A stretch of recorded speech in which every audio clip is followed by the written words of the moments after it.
వేదికను అలంకరించిన పెద్దలకు, నా ముందున్న నా ప్రజలకు, అపర భగీరథుడు, ఆపద్బాంధవుడు, బలరాముడైన మన ముఖ్యమంత్రి వర్యులు శ్రీ నారా చంద్రబాబు నాయుడు గారికి నా వందనం, అభివందనం. ఈరోజు మీ ముందుకు ఏదో స్పీచ్ ఇచ్చేదానికి రాలేదు. నిన్నగాక మొన్న ముఖ్యమంత్రి వర్యులతో నాకు జరిగిన సంఘటన మీతో పంచుకుందామని చెప్పి మీ ముందుకొచ్చా. గత సంవత్సరంలో అసెంబ్లీ సమావేశాలు జరిగేటప్పుడు ముఖ్యమంత్రి గారి పేషీకి వెళ్ళా నేను.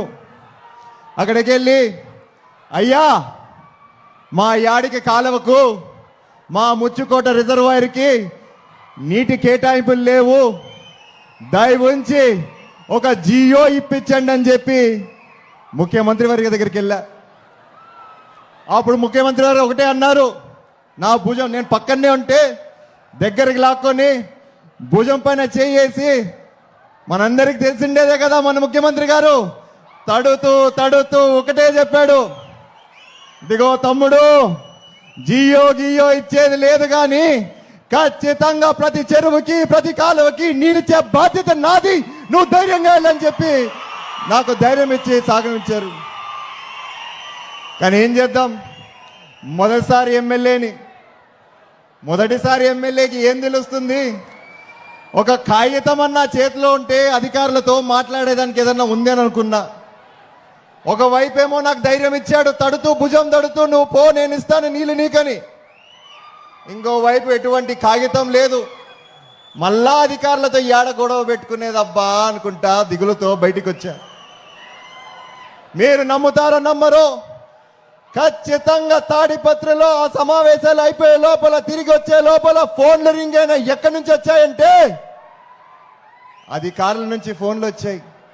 సార్, సీఎం ఆఫీస్ నుంచి మాకు వచ్చింది, ఆదేశాలు వచ్చాయి, ప్రతి చెరువు ప్రతి కాలువ నీళ్ళు ఇవ్వాల్సిందే, మన రైతులకి ఎటువంటి బెంగ లేదు ఈసారి అని చెప్పారు.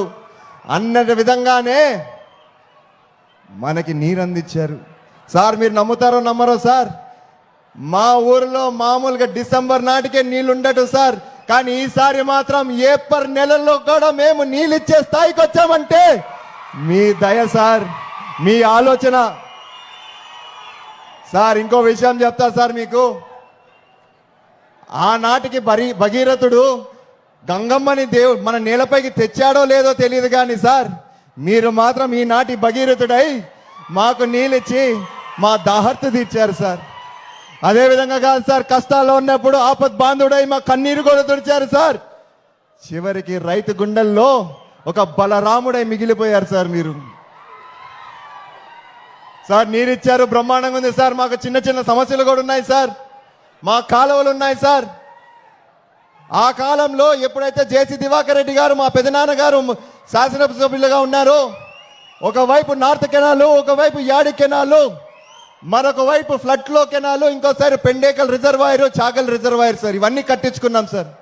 ఈ ప్రాజెక్టులంతా ఏమైనాయంటే సార్, మధ్యలో దాదాపు 70% పూర్తయి కేవలం ఒక 30% పూర్తి చేసుకున్నామంటే ఖచ్చితంగా రాబోయే కాలంలో 1,00,000 కాదు సార్, 1,50,000 ఎకరాలు నీగిచ్చే సామర్థ్యం మనకుందని చెప్పి మరొకసారి మీ ద్వారా తెలియజేసుకుంటున్నాను సార్.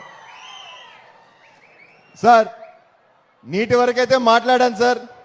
మా యాడికి ప్రజలకి నాళ్ళ నుంచి ఒక కోరిక ఉంది సార్. మా యాడికిలో యువత సార్, కాలేజ్ నుంచి డ్రాప్ అవుట్లు ఎక్కువ అయిపోతున్నాయి సార్. కేవలం ఒకే ఒక కారణం, మాకు దగ్గరలో ఎటువంటి జూనియర్ కాలేజీలు లేవు సార్. ఒకవైపు చూస్తే తాడిపత్రి దాదాపు 30 కిలోమీటర్లు, ఇంకోవైపు చూస్తే గుత్తి అదొక 30 కిలోమీటర్, హెడ్ క్వార్టర్ అనంతపూర్ అయితే అదొక 60 కిలోమీటర్లు సార్. వీటికి చేరుకునే బదులు మీరు ఇంట్లో ఉండిపోండి, మాకు చదువులు వద్దని చెప్పి డ్రాప్అవుట్స్ ఎక్కువ అయిపోతున్నాయి సార్.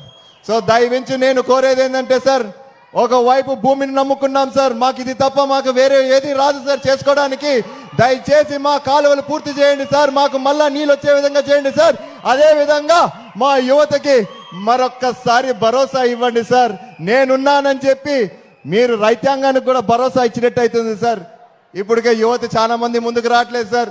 మీరు కానీ భరోసా ఇచ్చారంటే ఖచ్చితంగా రాబోయే కాలంలో ముందే మనం ఆర్టిఫిషియల్ ఇంటెలిజెన్స్ ఎక్కువైపోతుంది అంటున్నాం. ఉద్యోగాలు ఉంటాయి, ఉద్యోగాలు ఎక్కడికి పోవు. 1,00,000 ఉద్యోగాల దగ్గర ఒక 70,000 ఉద్యోగాలు రావచ్చేమో.